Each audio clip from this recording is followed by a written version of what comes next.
warahmatullahi wabarakatuh.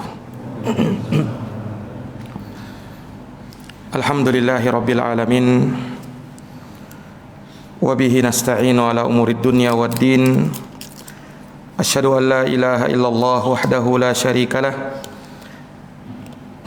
wa asyhadu anna Muhammadan abduhu wa rasuluh, sallallahu alaihi wa ala alihi wa sahbihi wa man tabi'ahum bi ihsanin ila yaumiddin wa sallama tasliman katsira, amma ba'd.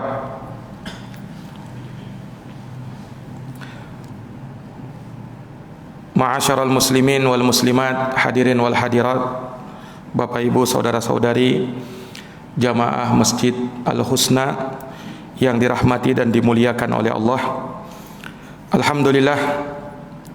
Alhamdulillahi bi ni'matihi tatimmus shalihat. Segala puji hanya bagi Allah yang dengan nikmat-nikmatnya tertunai segala amal-amal kebajikan. Salawat dan salam semoga tercurahkan selalu kepada junjungan kita Nabi besar Muhammad sallallahu alaihi wasallam, kepada keluarga dan para sahabat, serta orang-orang yang senantiasa meniti jalannya sampai hari kiamat. Para hadirin jamaah salat maghrib yang dirahmati dan dimuliakan oleh Allah Subhanahu wa taala,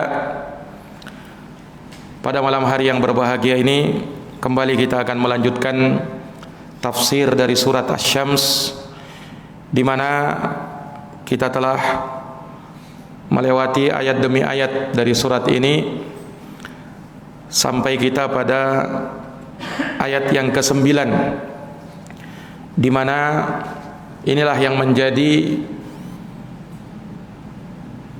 sebab dibawakannya ayat ini, yang diawali dengan sumpah dari Allah Subhanahu wa taala, di mana Allah berfirman di ayat yang ke-9, qad aflaha man zakkaha wa qad khaba man dassaha.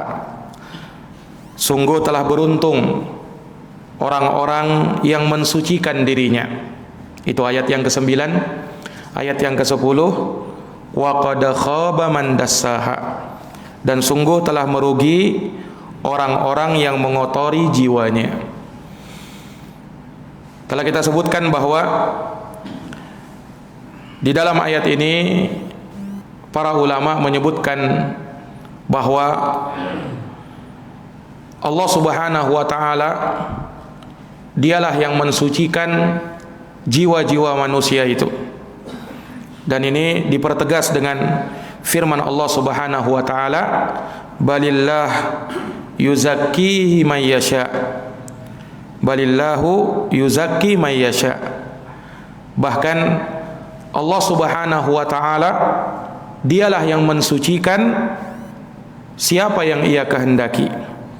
Ini menunjukkan bahwa Allah Subhanahu wa taala dengan taufiknya, hidayahnya akan mensucikan jiwa-jiwa manusia. Allah sucikan dari gelapnya kesyirikan, kebid'ahan, kemaksiatan, penyimpangan. Allah Subhanahu wa taala sucikan semua itu, sehingga Ia pun mengarah kepada tauhid, kepada sunnah, kepada ketaatan, kepada perkara-perkara yang bisa mendekatkan dirinya kepada Allah Subhanahu wa taala. Oleh karenanya dari doa yang dituntunkan oleh Nabi sallallahu alaihi wasallam kepada kita, doa minta kesucian hati. Allahumma ati nafsi taqwaha. Ya Allah, berikanlah, datangkanlah kepada jiwaku ini kesuciannya. Wa zakkiha anta khairu man zakkaha. Dan sucikanlah dia, Engkau adalah sebaik-baik zat yang mensucikannya. Anta waliyuha wa maulaha. Engkaulah walinya dan Engkau adalah maulanya. Allahumma inni a'udzubika min ilmin la yanfa'. Ya Allah, aku berlindung kepadamu dari ilmu yang tidak bermanfaat. Wa min qalbin la yakhsha', dari hati yang tidak pernah merasa khusyuk. wa min nafsin la tashba', dari jiwa yang tidak pernah merasa kenyang, wa min da'watin la yustajabu laha, dan dari doa yang tidak dikabulkan. Ini doa yang dipanjatkan oleh Nabi sallallahu alaihi wasallam, dan beliau ajarkan kepada umatnya, minta agar Allah Subhanahu wa taala mensucikan hati kita. Naam. Sebab hati yang selamat, hati yang senantiasa kembali kepada Allah, inilah hati yang akan diselamatkan oleh Allah pada hari kiamat. Yauma la yanfa'u malun wala banun illa man atallaha biqalbin salim. Hari yang tiada bermanfaat, kata Allah, harta dan anak-anak, kecuali siapa yang menghadap kepada Allah dengan hati yang selamat, hati yang senantiasa kembali kepada Allah, hati yang senantiasa tenang dan rindu untuk kembali kepadanya. Hati yang seperti inilah yang diberikan taufik oleh Allah Subhanahu wa taala. Naam. Manakala hati telah disucikan oleh Allah, maka dia tidak akan pernah merasa putus asa dari rahmat Allah. Dia tidak akan pernah merasa putus asa dari mendapatkan ampunan Allah. Dia akan menjalani kehidupan ini dengan terus mendapatkan ketenangan demi ketenangan dari Allah Subhanahu wa taala. Betapapun masalah yang dia hadapi, dia akan merasa ada Allah Subhanahu wa taala yang selalu dan senantiasa memberikan perlindungan dan penjagaan kepada dia. Sehingga ketika datang masalah dan problema, dia terus mengadukan hal itu kepada Allah, bermohon supaya Allah Subhanahu wa taala menenangkan hatinya. Maka dengan hal tersebut ia pun senantiasa diberikan hidayah dan taufik dari Allah Subhanahu wa taala. Dan sebagian ulama menyatakan, qad aflaha man zakkaha, sungguh telah beruntung orang yang mensucikan dirinya, yakni dia berusaha untuk bisa mensucikan hatinya. Apa usahanya dia? Usahanya dia dengan menempuh segala sebab yang membuat hati ini menjadi bening. Di antaranya adalah dengan mentauhidkan Allah Subhanahu wa taala. Dia pelajari tauhid, dia pelajari akidah, dia pelajari keyakinan-keyakinan yang membuat dia semakin mantap kepada Allah. Itu yang membuat hati kita menjadi suci. Pelajari tauhid, kemudian amalkan dia, terapkan dalam kehidupan kita, dan jadikan hal tersebut sebagai sesuatu yang utama yang merasuk di dalam diri kita. Tauhidullah, bagaimana kita mentauhidkan Allah Subhanahu wa taala. Dan ini kata para ulama adalah perkara yang paling besar yang bisa mendatangkan kesucian hati. Sebaliknya, setelah kita pelajari tauhid, kita pelajari juga lawannya, yaitu kesyirikan.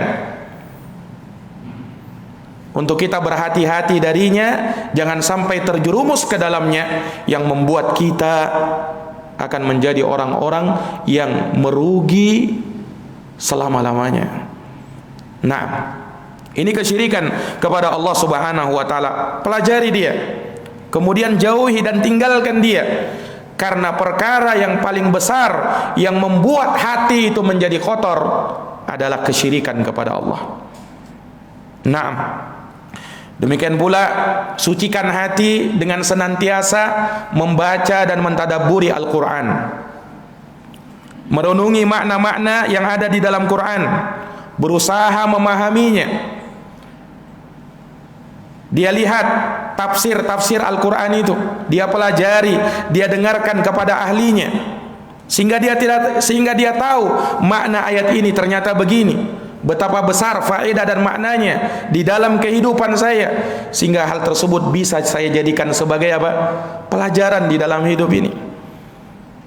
Supaya hal tersebut bisa saya jadikan sebagai ibrah di dalam saya mengarungi kehidupan dunia ini, agar saya jangan sampai salah di dalam melangkah. Pelajari Al-Quran, renungkan makna-maknanya, itu akan mendatangkan apa? Kesucian di dalam hati kita.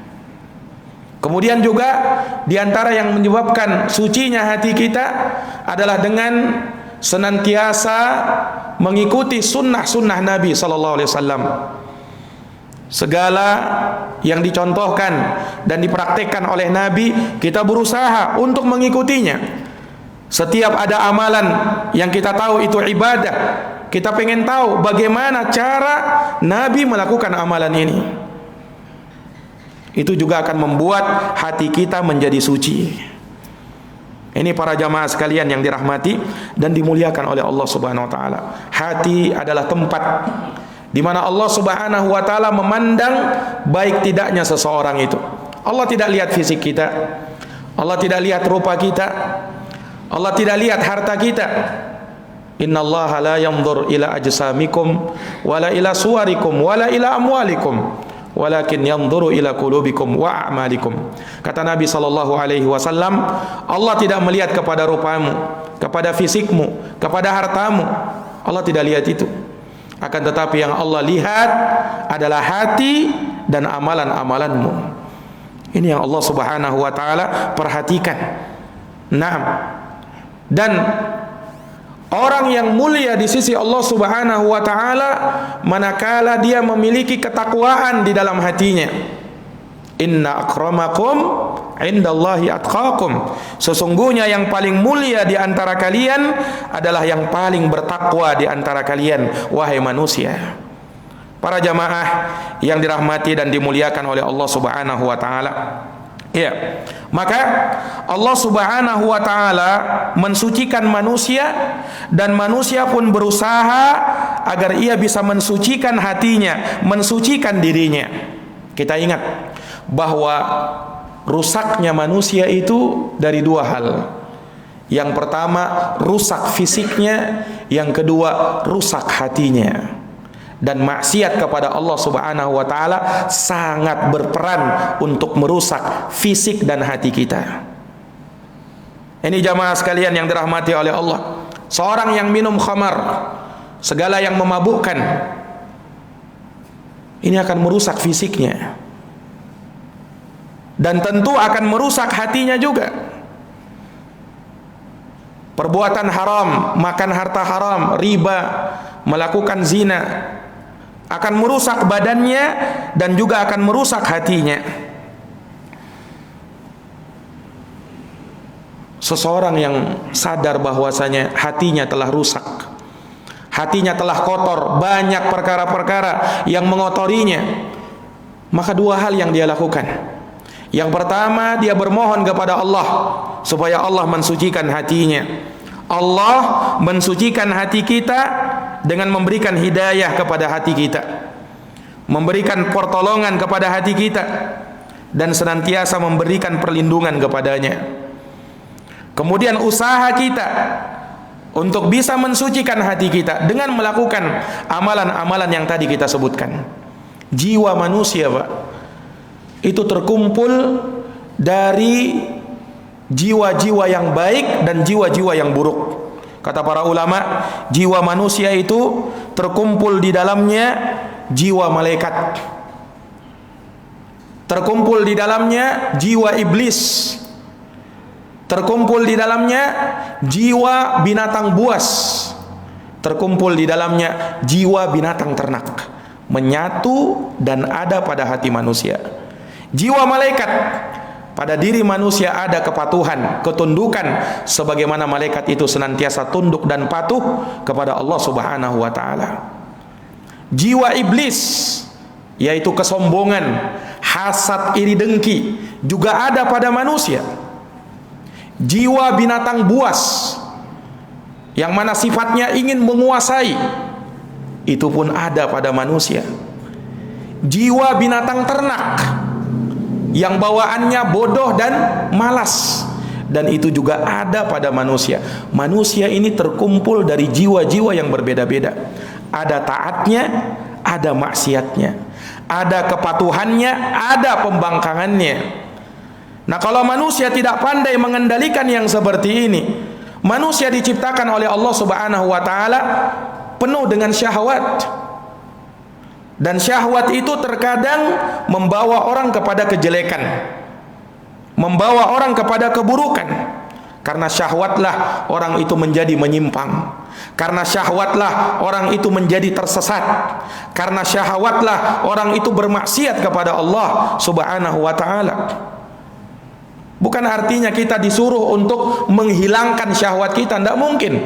Manusia itu hidup ada syahwatnya. Dan ada kemaslahatan di situ memang. Kalau bukan karena syahwat, tidak mungkin kita menikah. Kalau bukan karena syahwat, tidak mungkin kita berusaha mencari harta dengan bekerja.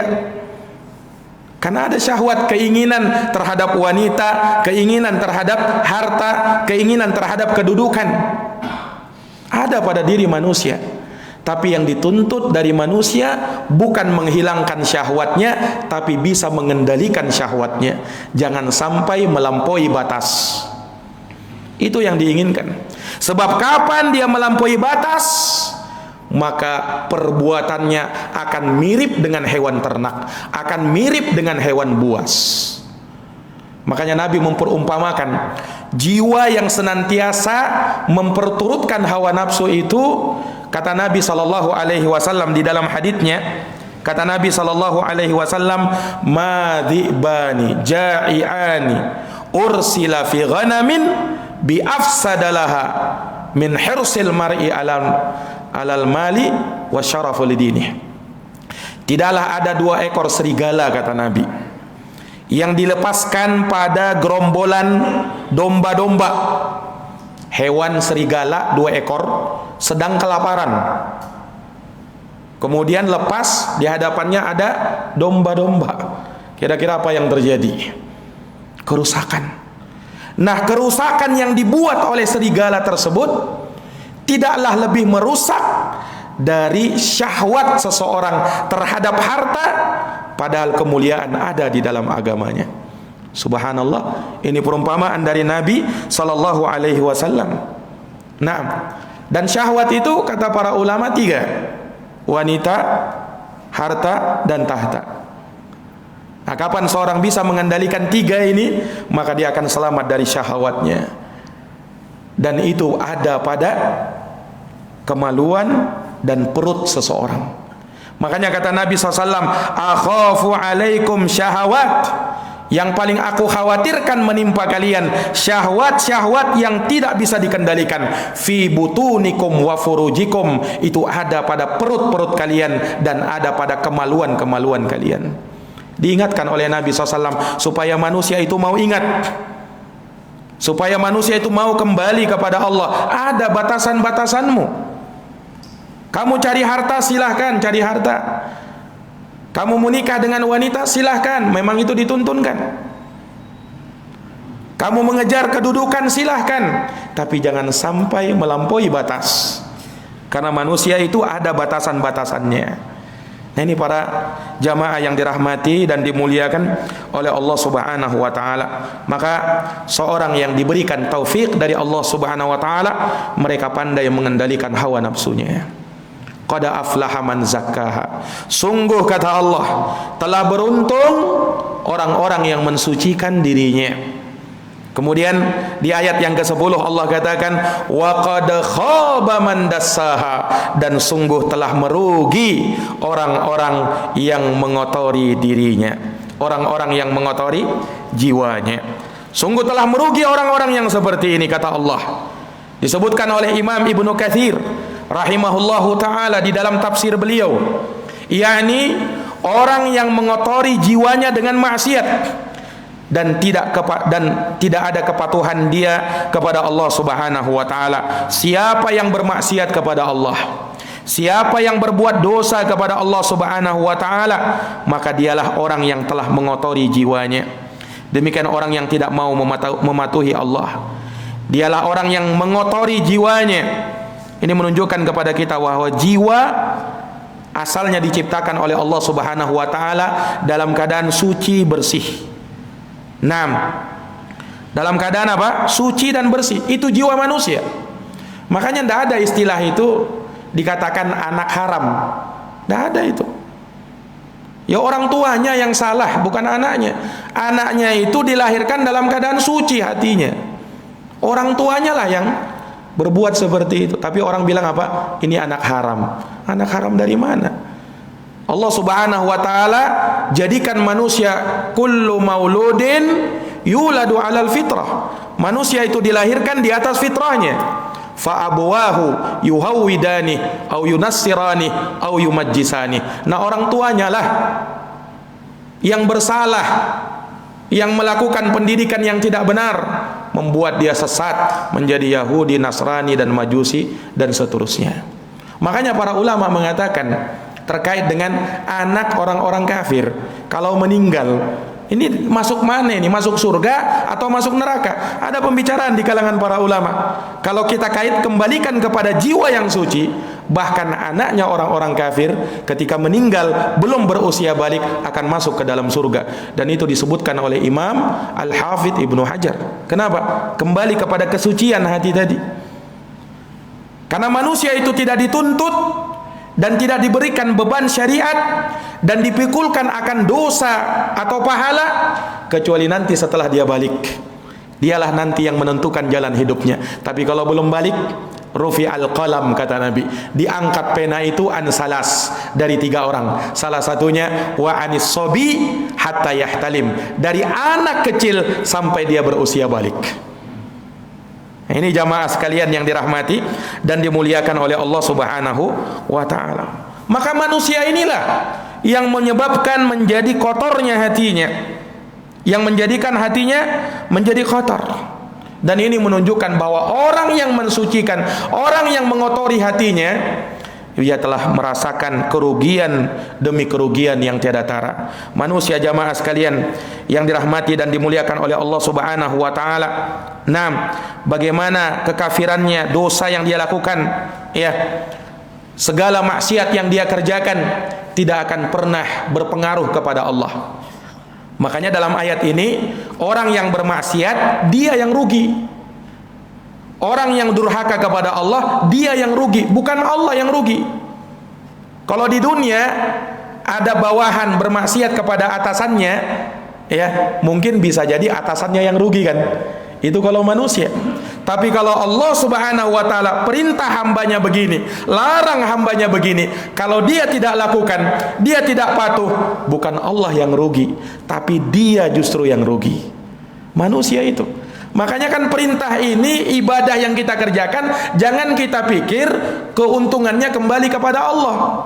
Allah Subhanahu wa taala tidak bertambah kekuasaannya gara-gara ibadah kita. Kenapa? Allah tidak butuh dengan ibadah kita, Pak.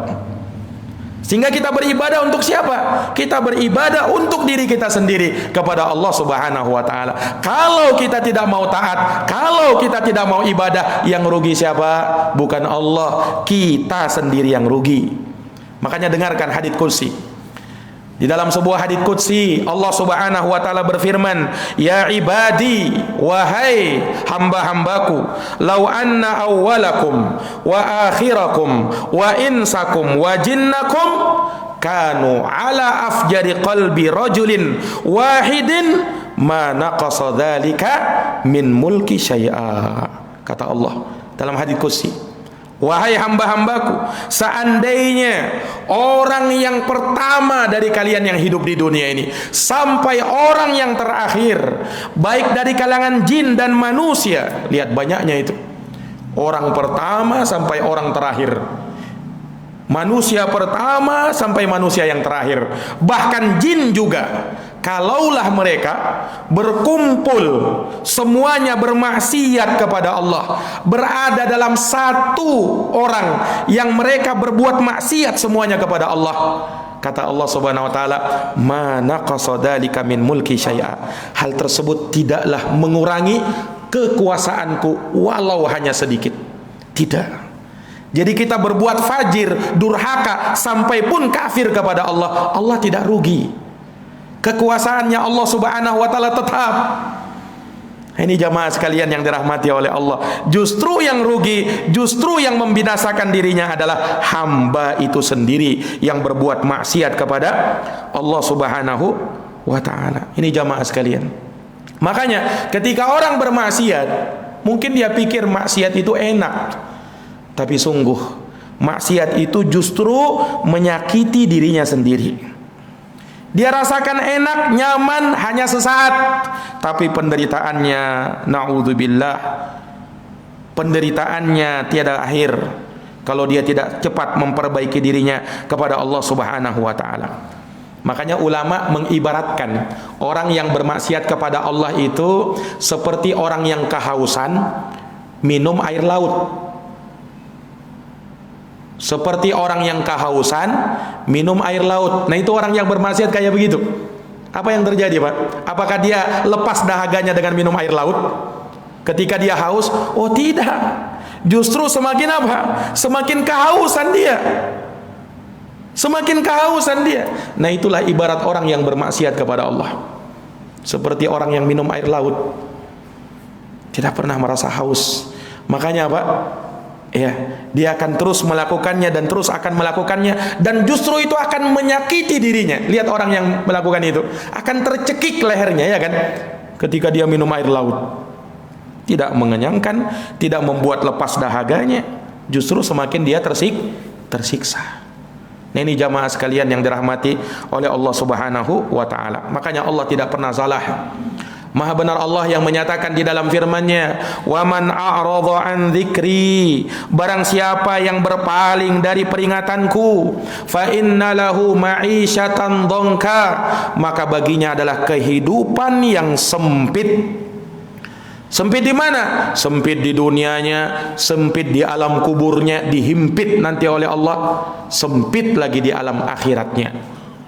Wa nahsyuruhu yaumal qiyamati a'ma, dan kami akan kumpulkan dia, orang-orang yang seperti ini, pada hari kiamat nanti dalam keadaan buta.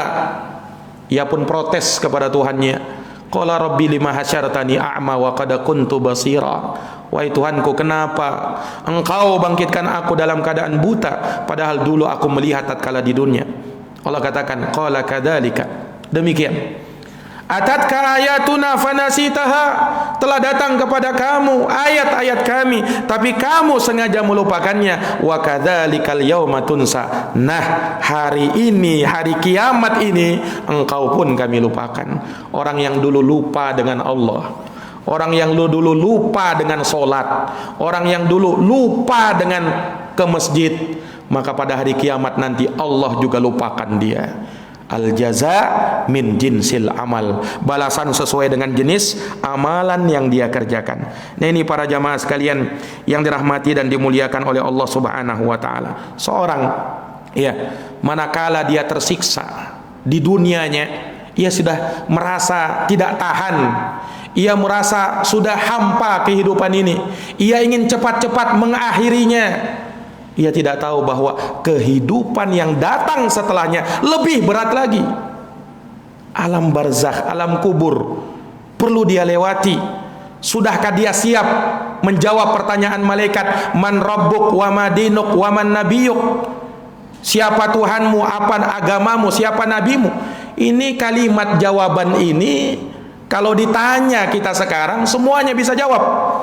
Tapi jawaban di alam kubur yang menentukan bukan kefasihan lisan, yang menentukan adalah amalan kita di dunia. Kalau benar amalan kita, mantap jawaban kita. Tapi kalau salah amalan kita, kita hanya bisa mengatakan begini,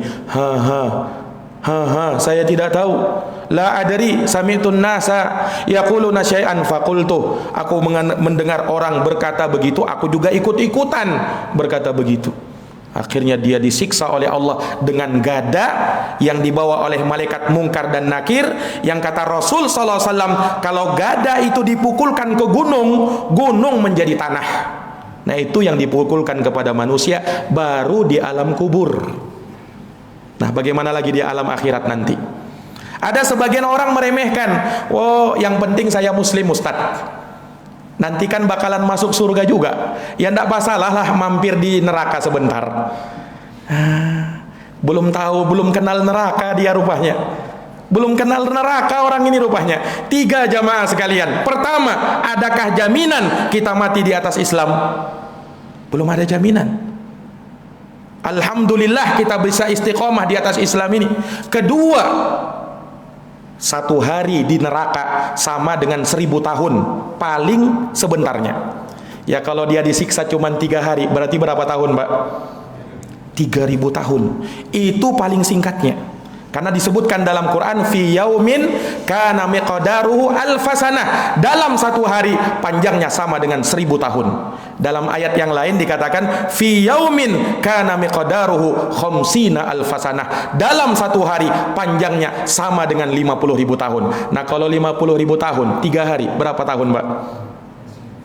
150.000 tahun. Mau diremehkan neraka itu? Yang ketiga, siksaan yang paling ringan di dalam neraka apa kata Nabi? Terompah yang dipanaskan, sandal. Ketika naik kaki ini ke sandal itu, kepala mendidih. Itu yang paling ringan. Nah di dunia aja Pak, kalau kita kebakar kaki kita, lutut aja tidak hangus kan? Tidak sampai kebakar lutut kita. Yang kena apa? Cuman telapak kaki. Api di dunia tidak sampai membakar, yang kena tapak kaki, lutut tidak akan kebakar. Tapi api di akhirat, tapak kaki yang kena, kepala, otak yang mendidih. Nah itu yang paling ringan. Apakah mau diremehkan neraka itu? Nah sebagian orang pada hari ini meremehkan. Nah masalah lah, mampir sebentar di neraka. Kiranya neraka itu apa ya? Subhanallah. Nah, ini para jamaah sekalian yang dirahmati dan dimuliakan oleh Allah Subhanahu wa ta'ala. Iya. Maka tidak bisa orang tatkala dia membuat dirinya kotor jiwanya, kotor hatinya, maka pada saat itu dia menjadi orang yang paling merugi. Wa qad khaba man dassaha, sungguh kata Allah telah merugi orang-orang yang mengotori jiwanya. Ada sebab-sebab yang membuat kotor jiwa kita itu. Ya. Makanya jangan sampai kita keliru dan jangan sampai kita salah di dalam hidup ini. Sebab kalau kita salah, kotor jiwa kita, kotor hati kita, inilah yang membuat kita menjadi sengsara dunia akhirat. Dunia akhirat. Nah, makanya para ulama ingatkan dari perkara-perkara yang membuat kita bisa istiqamah, hati kita bisa menjadi suci. Dan ingat, jangan sampai kita mengotori hati kita. Perkara yang sangat mempengaruhi adalah pergaulan kita. Pergaulan kita. Ini yang bisa membuat hati kita bisa menjadi suci kalau pergaulan kita benar, teman-teman kita benar, dan bisa membuat hati kita kotor. Kapan? Kalau pergaulan kita salah, teman-teman kita keliru, teman-teman kita orang-orang yang tidak benar. Ini jamaah sekalian, makanya Nabi memperumpamakan apa? Mathalul jalisis salih wasu kahamilil misk wa nafikhul kir. Perumpamaan teman baik dan teman buruk bagaikan peniup api dan pembawa minyak wangi. Kalau dia pembawa minyak wangi, maka bisa jadi engkau akan diberikan minyak wanginya, atau diberikan hadiahnya, atau paling tidak kau akan merasakan bau yang harum berada di sekitarnya. Itu teman duduk yang baik. Sementara teman duduk yang buruk, kalau dia tidak membakar bajumu karena pandai besi, atau paling tidak engkau akan mendapatkan bau yang tidak nyaman berada di sekitarnya. Ini perumpamaan dari Nabi Sallallahu Alaihi Wasallam agar kita jangan sampai salah gaul. Apalagi di zaman kita sekarang ini Pak, terlalu banyak perkara-perkara yang banyak merusak muda-mudi kita. Ya, terlalu banyak perkara-perkara yang bisa merusak muda-mudi kita. Akhirnya terlarut dalam perkara-perkara yang sia-sia, justru bermaksiat kepada Allah Subhanahu Wa Taala. Dia tidak tahu kehidupan ini bagaimana. Ya. Seandainya dia mau sadar, dia mau merenung, maka sungguh ia akan lebih bijak di dalam menghadapi kehidupan ini.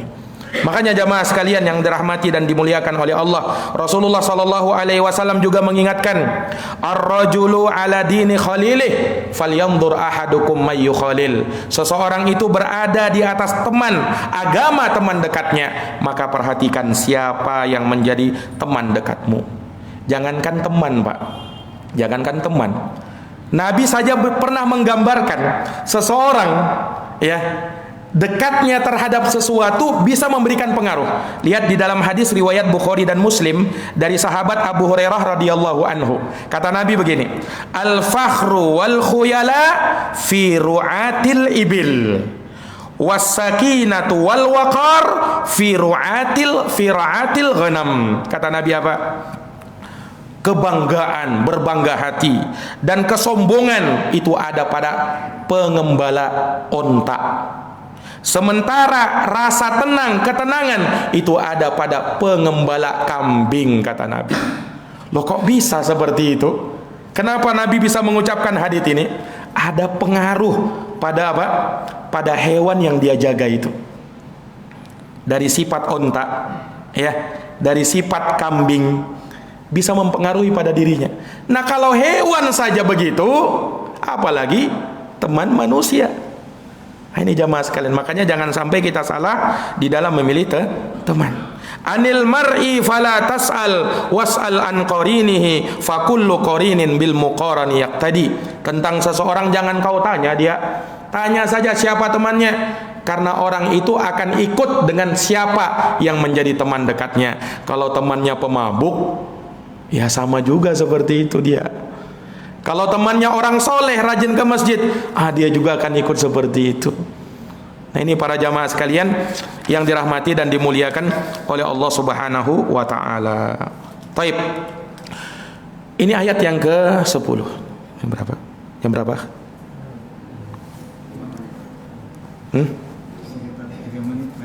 Taib.